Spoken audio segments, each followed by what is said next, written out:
गांधी साहब, जज़ाकल्लाह आपके जो है ना सारे एतराज़ात सीरीज़ के लिए।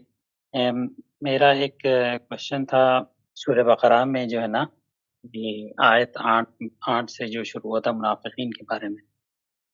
तो इ इ इस सारे जो है ना टॉपिक में मुनाफ़िकीन के बारे में अल्लाह ताला ने फरमाया जो है ना, ये इनके जो मामलात रहते थे दूसरों के, जब काफ़िर के दूसरे काफ़िरों के पास जाते थे, तो वो कहते थे कि हम तुम्हारे साथ हैं। तो मैं सारी अल्हम्दुलिल्लाह मैं पहले जो है ना कई मेरे इश्कालात थे आपके लेकिन इत्माम हुज्जत की जब इसके बारे में मैंने सुना तो मुझे बहुत सारी क्लैरिफ़िकेशन मिली।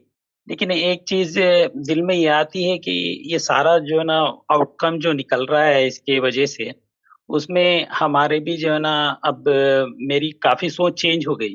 गैरों के साथ जो मामलात है, मैं काफ़ी अब उन लोगों से खुल के मिल रहा हूँ, उनके जो है ना जो भी फेस्टिवल्स है, उसपे उन लोगों को कांग्रेचुलेट कर रहा हूँ। लेकिन एक डर ऐसा पैदा होता है कि जब ये आयत पढ़ता हूँ, इसकी तफ़सील भी मैंने आपसे सुनी थी, तो एक डर पैदा होता है कि मेरा एटीट्यूड भी ऐसा ना हो जा रहा है कि भई उन लोगों के साथ जो है ना मैं अच्छा हो जा रहा हूँ, अल्लाह के साथ जो है ना दूर ना हो जाऊँ। जी, वाज़ेह तो वाज़ेह सवाल आपका।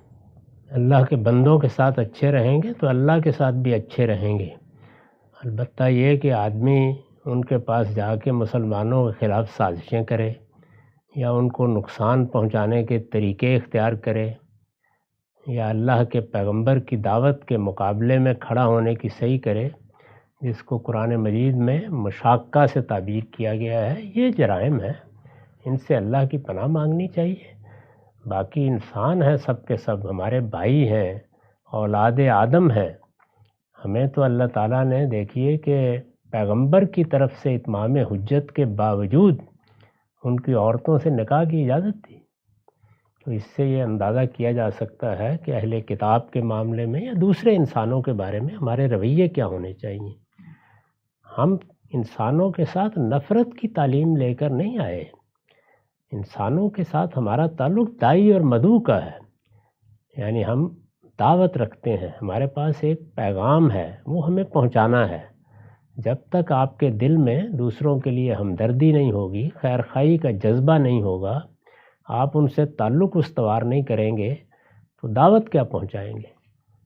चनाचे अपने आप को आप तसल्ली दें और इत्मीनान रखें। जिस चीज़ के बारे में डरना चाहिए वो ये है कि आदमी कहीं अल्लाह ताला के साथ या अल्लाह ताला के दीन के साथ बेवफाई ना करे, उस पे मुतनब्बे रहना चाहिए।